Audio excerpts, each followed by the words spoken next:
Okay, so we're going to go over how to print using the 4900 and the print dialog box that is available through the Epson driver. So I've got my image ready to go. I've put paper in my printer and I've checked my printer to make sure that it is working properly. I did a nozzle check and now I've placed my paper print side down in the paper cassette and we're ready to print. So we're going to go with File, Print. And this is going to bring up our print dialog box. So the first thing we want to check is that we have the correct printer selected.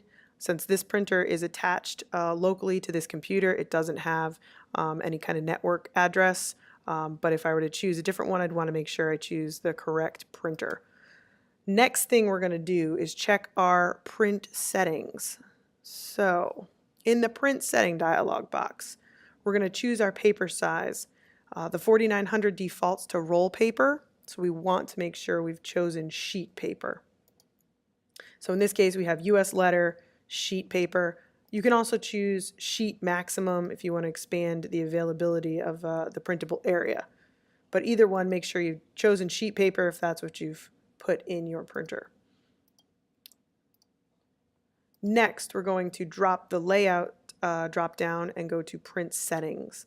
So this is where we're going to choose what type of paper we're using, as well as where is the paper coming from. So at this point we have page setup, sheet maximum. You want to make sure that says sheet, especially if you're using sheet paper. If you're using roll paper, make sure it says roll.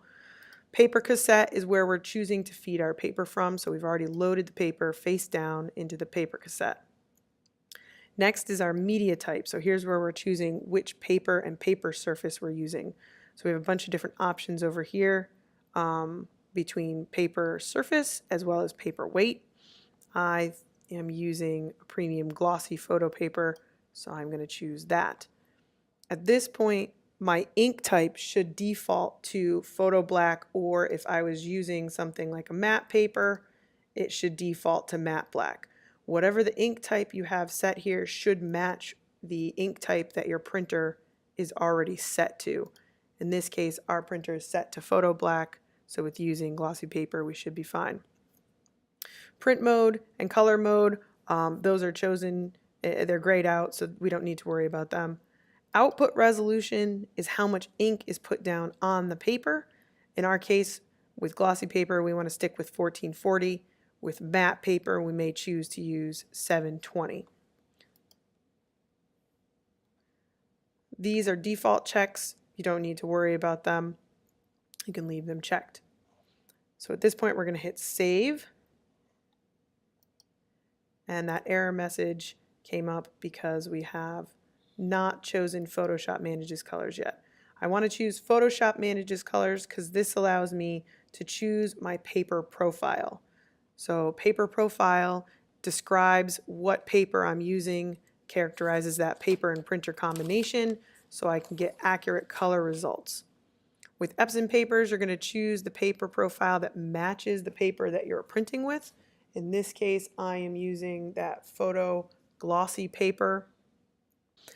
Now, a couple more things to check here. We've noticed that our print is not fitting on our page, so we can rotate the orientation between portrait and landscape of our page.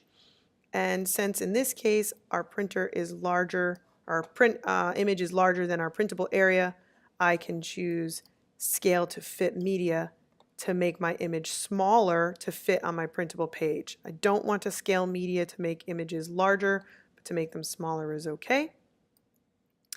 I want to make sure black point compensation is checked. That will allow for our black points to be the same between image and print. And then we can notice down here, I have some other options for soft proofing. So if I choose Match Print Color, it's going to give me a soft proof preview of what my image might look on this particular paper.